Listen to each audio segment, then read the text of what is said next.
A quick video on how to check if an N-Channel MOSFET is shorted. So this is AON 6380 N-Channel MOSFET. Turn it around. With your finger, touch all the pins. In diode mode or multimeter, touch the drain, touch the source. It should not make a beep. That's a bad MOSFET. Here's another N-Channel MOSFET, 6314.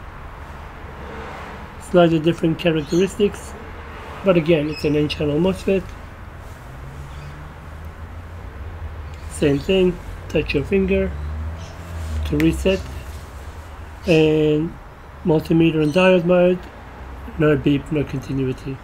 To turn this MOSFET on, so we can see pin number 4 is here, that's our gate. Let's turn it around. Put black probe on the drain, red probe on the gate, and now it should be open. If we touch black probe to drain, red probe to source, you should hear a beep. And if I touch my finger in there again to reset and double check again,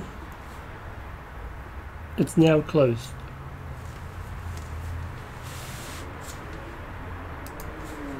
Thanks for watching. Please subscribe to support this channel.